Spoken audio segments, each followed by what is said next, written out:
नमस्कार दोस्तों, स्वागत है आपका आज की बेहद बड़ी और जरूरी खबरों में। लेकिन खबर में आगे बढ़ने से पहले अगर आपको भी ऐसा लगता है कि मोदी सरकार गरीबों और प्रवासी मजदूरों पर ध्यान नहीं दे रही है और आप इस बात के लिए मोदी सरकार का विरोध करते हैं, तो आप भी इस वीडियो को लाइक कीजिए और इस लाल बटन को दबाकर चैनल को फ्री में सब्सक्राइब करके घंटी बजाइए और कमेंट में लिखिए जय हिंद। रुख करते हैं पहले खबर की तरफ। देश में 3 मई के बाद 2 हफ्ते के लिए बढ़ा लॉकडाउन, 17 मई तक जारी रहेंगी पाबंदियां। जी हां दोस्तों, देश में 3 मई के बाद 2 हफ्ते के लिए लॉकडाउन को बढ़ा दिया गया है। 3 मई से लेकर 17 मई तक लोगों को लॉकडाउन में रहना होगा। फिलहाल जो पाबंदियां जारी हैं वो आगे भी जारी रहेंगी। देश भर में स्कूल कॉलेज बंद रहेंगे, वहीं पब्लिक ट्रांसपोर्ट भी बंद रहेंगे। केवल प्रवासियों को ले जाने के लिए स्पेशल ट्रेनें चलाई जाएंगी। आपको बता दें कि ये लॉकडाउन का तीसरा चरण होगा। इससे पहले 14 अप्रैल से 3 मई तक के लिए लॉकडाउन को बढ़ाया गया था।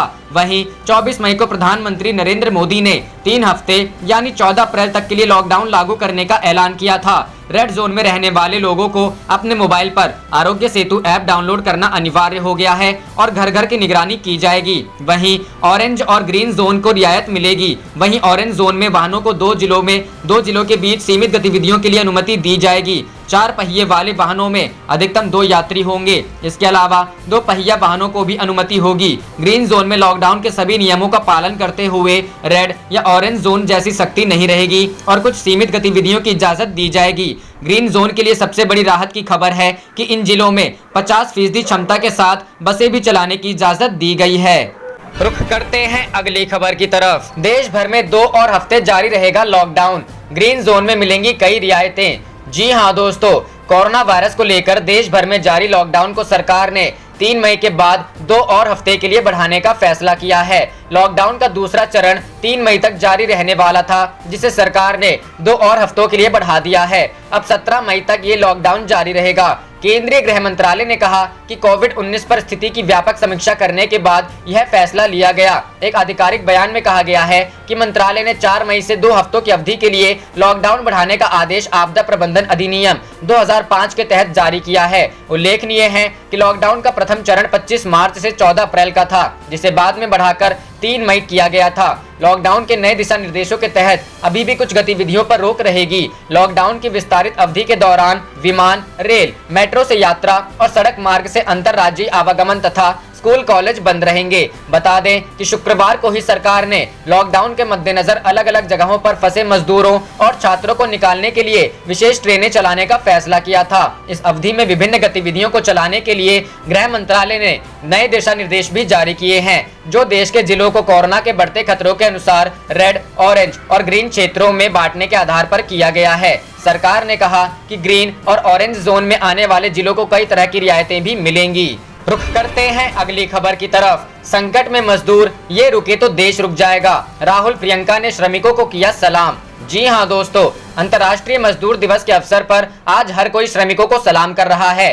कांग्रेस के पूर्व अध्यक्ष और सांसद राहुल गांधी, कांग्रेस महासचिव प्रियंका गांधी वाड्रा ने भी इस मौके पर मजदूरों को सलाम किया। कोरोना वायरस महासंकट के बीच मजदूरों को हो रही परेशानी को लेकर भी उन्होंने कहा कि आज मजदूर संकट में हैं। कांग्रेस नेता राहुल गांधी ने लिखा, अंतर्राष्ट्रीय मजदूर दिवस पर देश के करोड़ों मजदूर भाई बहनों को मेरी हार्दिक शुभकामनाएं। ये देश आप जैसे मजदूरों की हिम्मत और संघर्ष से ही बना है। इस मुश्किल वक्त में मेरी संवेदनाएं और समर्थन आपके साथ है। वहीं कांग्रेस की महासचिव प्रियंका गांधी ने इस दौरान मौजूदा दौर में घरों से दूर फंसे मजदूरों के लिए संदेश दिया। उन्होंने लिखा कि मजदूर न सिर्फ देश की शक्ति है, वे हमारी सामूहिक इच्छा शक्ति का चिन्ह है। मजदूर दिवस पर नमन। लाखों मजदूरों को हाल में महाप्रस्थान करना पड़ा है। करोड़ों मजदूर आज संकट में हैं। ये मजदूर देश की धुरी हैं। ये रुक गए तो देश रुक जाएगा। इनकी मदद करना आज सबसे बड़ा काम है। गौरतलब है कि इस साल मजदूर दिवस ऐसे वक्त पर आया है जब देश के लाखों मजदूर संकट में हैं। कोरोना वायरस की वजह से देश में 24 मार्च को लॉकडाउन लागू किया गया। तभी लाखों मजदूर जहां थे वहीं फंस गए। करीब 1 महीने से अधिक हो गया है, लेकिन मजदूर अब तक अपने घर नहीं पहुंच पाए हैं। रुख करते हैं अगली खबर की तरफ। लॉकडाउन, मजदूरों की वापसी पर बोले सिंघवी, बसों से लाने में लगेंगे 3 साल। जी हां दोस्तों, लॉकडाउन की वजह से देश में लाखों की संख्या में मजदूर फंसे हुए हैं। मजदूर दिवस से ठीक पहले केंद्र सरकार की ओर से गाइडलाइंस जारी करते हुए राज्यों को इस बात की इजाजत दी गई कि मजदूरों को वापस लाया जा सके, लेकिन इस फैसले में हुई देरी पर कांग्रेस ने अब मोदी सरकार पर निशाना साधा है। पूर्व मंत्री अभिषेक मनु सिंघवी ने केंद्र के फैसले की तुलना खोदा पहाड़ निकली चूहिया से की। अभिषेक मनु सिंघवी ने कहा कि आज मजदूर दिवस है, लेकिन लगता है कि सरकार ने मजदूरों को राहत पहुंचाने वाली हर योजना से हाथ खींच लिए हैं। 29 अप्रैल को प्रवासी मजदूरों को लेकर जो केंद्र सरकार ने ऑर्डर जारी किया वह सिर्फ एक तुगलकी बयान लगता है। कांग्रेस नेता ने कहा कि 45 दिनों के बाद प्रवासी मजदूरों के लिए ऑर्डर आया, लेकिन उसमें सब कुछ राज्यों के लिए है, उसमें केंद्र क्या करेगा? कुछ भी नहीं। ये फैसला खोदा पहाड़ निकली चूहिया जैसा है। सिंघवी ने आरोप लगाया कि केंद्र सरकार ने इस फैसले को जारी करने से पहले कोई तैयारी नहीं की। मजदूरों के लिए ट्रेन की व्यवस्था की जानी चाहिए थी। बसों से इतने लाखों लोगों को लाना संभव नहीं हो पाएगा। कांग्रेस नेता ने कहा कि अगर मजदूरों को बसों से लाया गया तो उन्हें घर पहुंचने में 3 साल लग जाएंगे। वहीं केंद्र सरकार की ओर से राज्यों को कोई भी आर्थिक मदद नहीं दी जा रही है। ऐसे में आम लोगों तक राहत कैसे पहुंचेगी? गौरतलब है कि देश में इस वक्त लाखों मजदूर हैं जो अपने घर से काफी दूर हैं। अकेले बिहार और उत्तर प्रदेश के प्रवासी मजदूरों की संख्या 10 लाख से ऊपर है। ऐसे में सबसे बड़ा सवाल ये है कि बसों के जरिए मजदूर किस तरह वापस आ पाएंगे। रुख करते हैं अगली खबर की तरफ। महाराष्ट्र के बाद अन्य राज्यों में स्थगित चुनाव कराने की तैयारी में आयोग। जी हां दोस्तों, महाराष्ट्र के बाद अब अन्य राज्यों में भी स्थगित हुए चुनावों को कराने के लिए चुनाव आयोग तैयार है। शुक्रवार को वीडियो कॉन्फ्रेंसिंग के जरिए चुनाव आयोग की बैठक हुई। इस बैठक में अमेरिका में फंसे आयुक्त भी शामिल हुए। अगले सप्ताह होने वाली वीडियो कॉन्फ्रेंसिंग मीटिंग में बाकी राज्यों के विधान परिषद की खाली हुई या जल्द ही खाली होने वाली सीटों पर चुनाव कराने की संभावनाओं पर चर्चा की जाएगी। द्विवार्षिक चुनाव के प्रावधान के तहत महाराष्ट्र में विधान परिषद की खाली हुई 9 सीटों को भरने के लिए 21 मई को चुनाव होंगे। परिषद के सदस्यों को विधायक वोट देकर चुनते हैं। सीटों को जल्द भरने का आग्रह युक्त पत्र राज्य के मुख्य सचिव और राज्यपाल के अलावा राज्य विधानमंडल के कई राजनीतिक दलों ने 29-30 अप्रैल को आयोग के पास भेजा है। इस पत्र में राज्य के मुख्यमंत्री उद्धव ठाकरे के 27 मई तक किसी भी सदन का सदस्य होने की संवैधानिक शर्त के हवाले से शीघ्र चुनाव कराने का आग्रह किया गया था। पत्र मिलने के 24 घंटे के भीतर ही चुनाव आयोग ने वीडियो कॉन्फ्रेंस के जरिए मीटिंग कर इतिहास के ऐसे ही मौकों पर विचार किया जिनमें किसी मुख्यमंत्री के सामने शपथ ग्रहण के समय किसी भी सदन का सदस्य न होने की स्थिति थी। रुख करते हैं अगली खबर की तरफ। झारखंड के सीएम हेमंत सोरेन ने किया ऐलान, आज रात कोटा से झारखंड के लिए रवाना होगी स्पेशल ट्रेन। जी हां दोस्तों, देश में जारी कोरोना महामारी के बीच लॉकडाउन को 17 मई तक आगे बढ़ा दिया गया है। ऐसे में इस लॉकडाउन के दौरान देश के अलग अलग राज्यों में फंसे छात्रों व मजदूरों को निकालने के लिए केंद्र सरकार की गृह मंत्रालय ने ट्रेन चलाने की अनुमति दे दी है।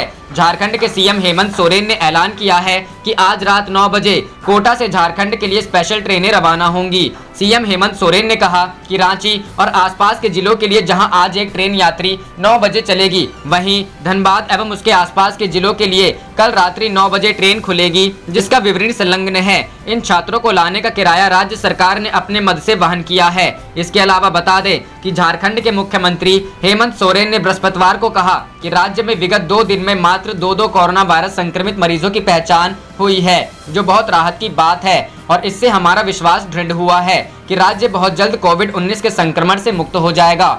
मुख्यमंत्री सोरेन ने ट्वीट कर कहा, हम सभी के लिए यह राहत की बात है कि 2 दिनों से सिर्फ 2 कोरोना संक्रमित मामले सामने आए हैं। उन्होंने कहा कि राज्य सरकार ने एक और जांच की संख्या में इजाफा किया है। वहीं दूसरी ओर सखी मंडल की बहनों, पंचायती राज संस्थाओं एवं अन्य सामाजिक कार्यकर्ताओं की मदद से सरकार गांव-गांव पहुंचकर लोगों की स्क्रीनिंग कर रही है। मुख्यमंत्री ने कहा कि उक्त अभियान के तहत हम लॉकडाउन खुलने से पूर्व झारखंड के सभी गाँवों तक पहुँचेंगे। उन्होंने कहा, देश के हर हिस्से से प्रत्येक झारखंड वासी को वापस लाकर उन्हें पूरी तरह पृथकवास में रखने के बाद ही सरकार अपनी जिम्मेदारी से मुक्त होगी। आगे चुनौतियां हैं, लेकिन झारखंड वासियों ने जिस तरह सरकार के प्रति अपना समर्थन दिखाया है वह सराहनीय है। इसके लिए मैं आभार व्यक्त करता हूं। साथ ही भरोसा दिलाता हूं कि आपके समर्थन से झारखंड जल्द कोरोना वायरस मुक्त राज्य बनेगा। रुख करते हैं अगली खबर की तरफ। पंजाब की तिरंगा क्रांति से केंद्र को घेरने में जुटी कांग्रेस, ये है रणनीति। जी हाँ दोस्तों, कोरोना संक्रमण वायरस की महामारी में गैर बीजेपी राज्यों के साथ केंद्र सरकार द्वारा किए जा रहे भेदभाव को लेकर कांग्रेस ने पंजाब के लोगों से सुबह 10 बजे अपने अपने घरों की छत पर तिरंगा झंडा लहराने का आह्वान किया गया है। पंजाब के कांग्रेस प्रदेश सुनील जाखड़ और मुख्यमंत्री कैप्टन अमरिंदर सिंह ने केंद्र सरकार का विरोध करने के लिए झंडा फहराने की लोगों से अपील की है। देखना है कि इस अपील पर पंजाब के कितने लोग झंडा फहराते हैं। आप देख रहे थे आपका अपना चैनल जय हिंद जय भारत।